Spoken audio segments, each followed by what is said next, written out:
morning, everybody. Headed out on a little adventure today. Going to a place called Famous Reading Outdoors.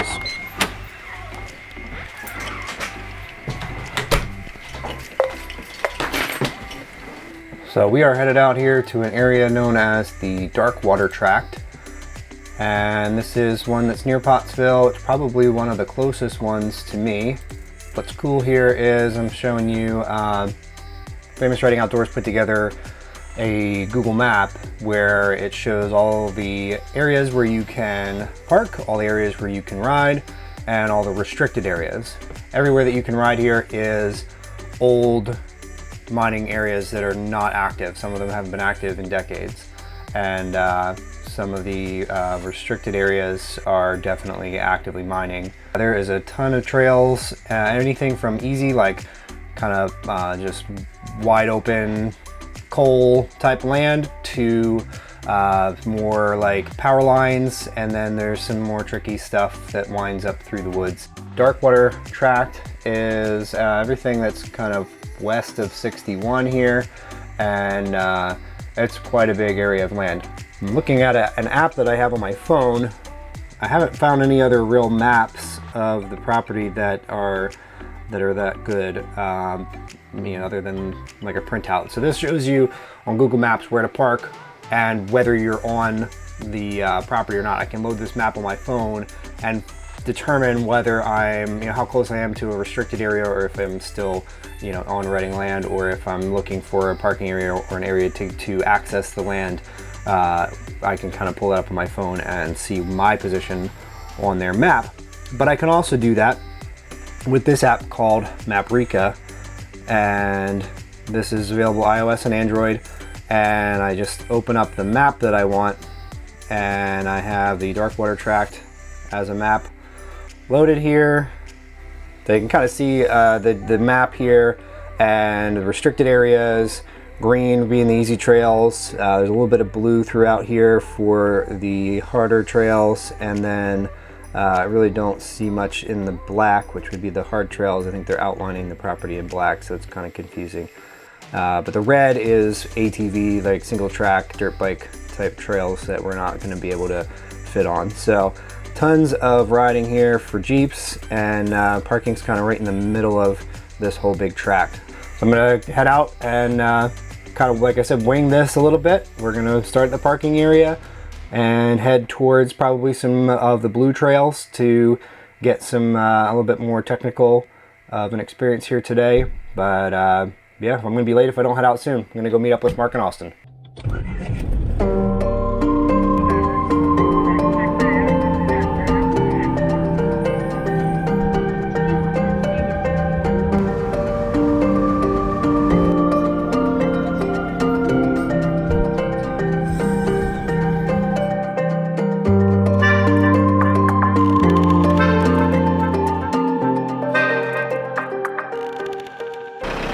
What a beautiful day. We made it to Dark Water Parking, and let's hit some trails. Oh, I got it.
Rear suspension unloading.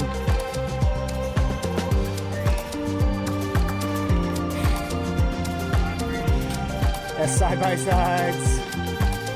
Keep going, don't turn anything. Maybe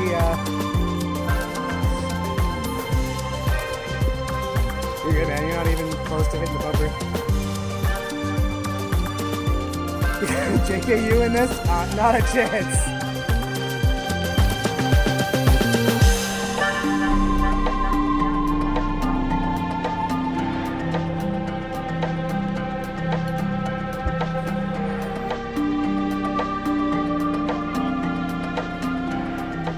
We found a really technical spot here, so Austin's gonna take the JL up first.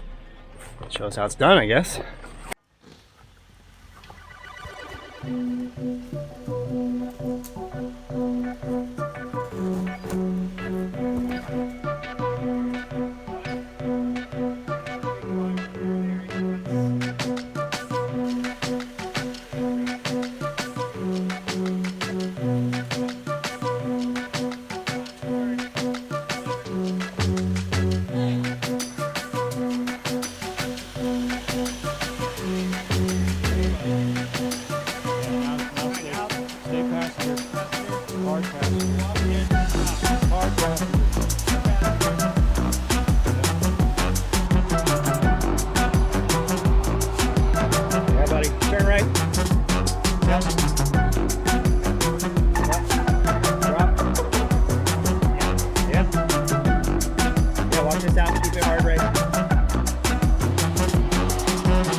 Yeah, you're climbing this one in front of you here and avoiding that tree.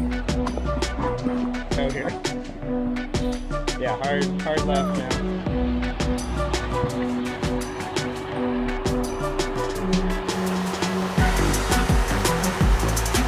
That's it, that's it. Yeah, yeah. That's it, straighten out, straighten out, straighten out.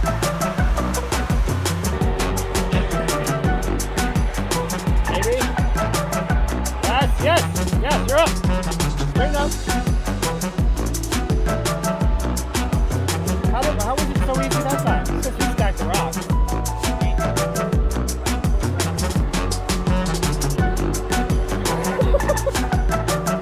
It's like crawling over this rock like this.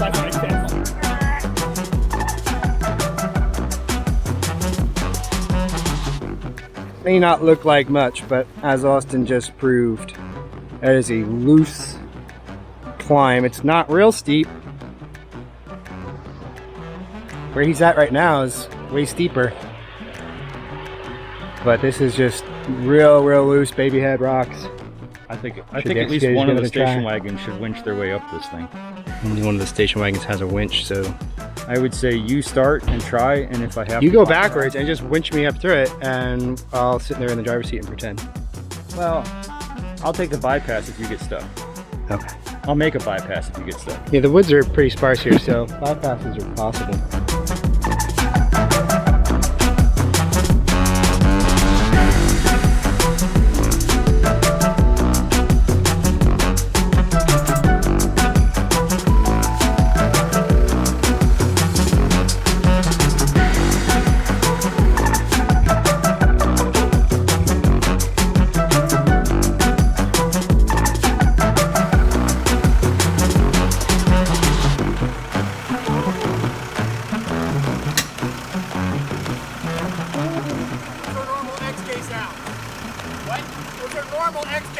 Yeah, I know, I'm not worried about it.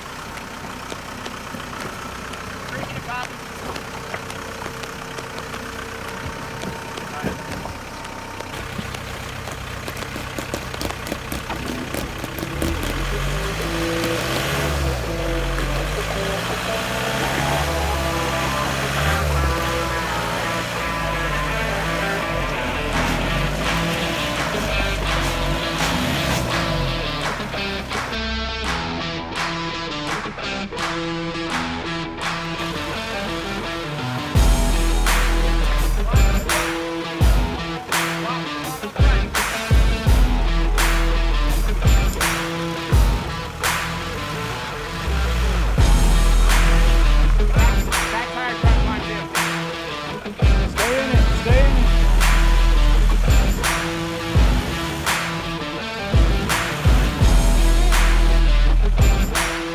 Go a little passenger till it bites and then take left.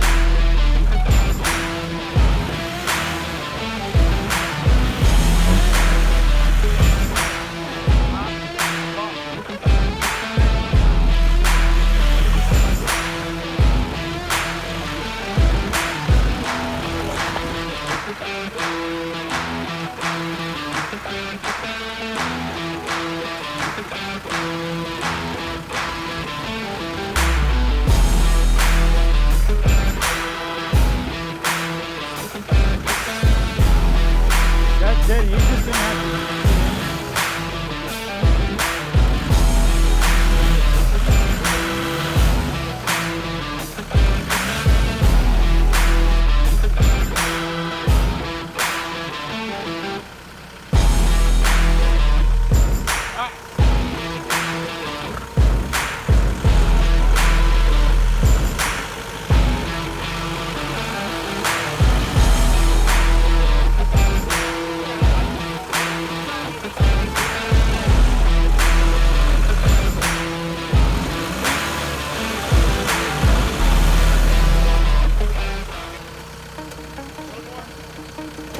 Hard on the brakes.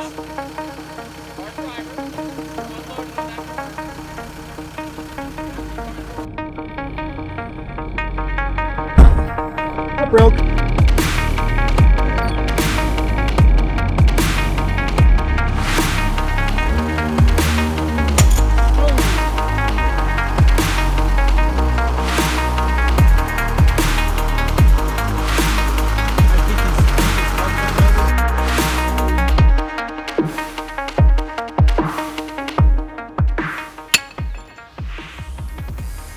Guys, this is not the hub, it's actually the stub shaft that's broken. I don't have a spare stub shaft. Got a spare hub. So looks like I'm not making it up this without a winch. Straighten out.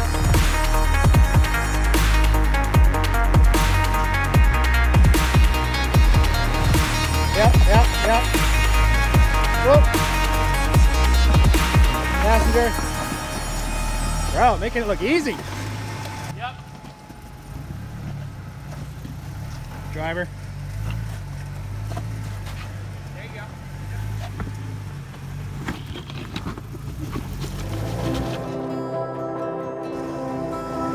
Yep. Dig it from here. You'll miss the winch, I think. You might clip the bumper cap, but who cares?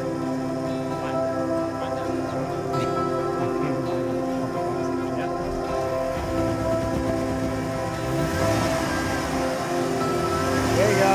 Oh yeah, you're clear. Clear. Straighten up. Yep. Bump it. Holy shit. Oh, we weren't looking out for you on that one, buddy. You just tagged the mirror.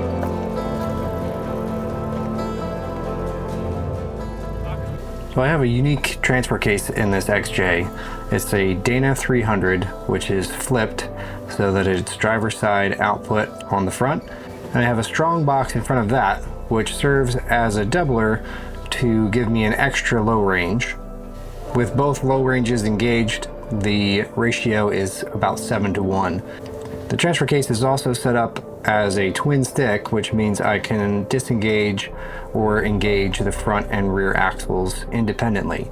What happened here is I did a front dig, which means that I spun the front wheels to try and move the front of the Jeep over without really steering, and then I failed to re-engage the rear axle when I went to climb this obstacle.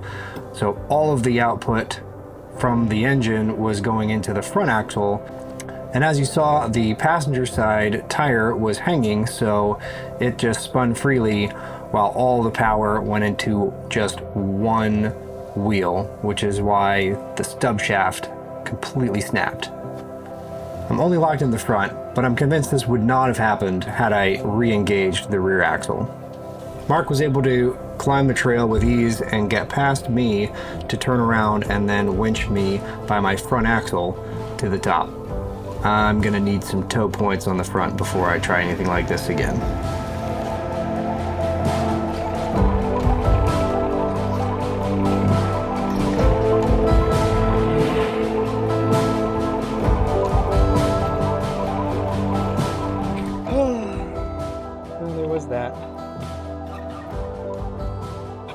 Wear that like a badge of honor.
Gate.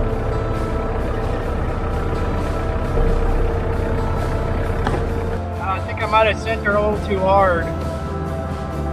A really bad noise from the left rear, which was the tire that was stressed the most when I was stuck on that ledge. So it surprised me if something's off there. And also, somehow a lug nut went missing. Just checked out on me. So not the most therapeutic dirt therapy day, but still a lot of fun.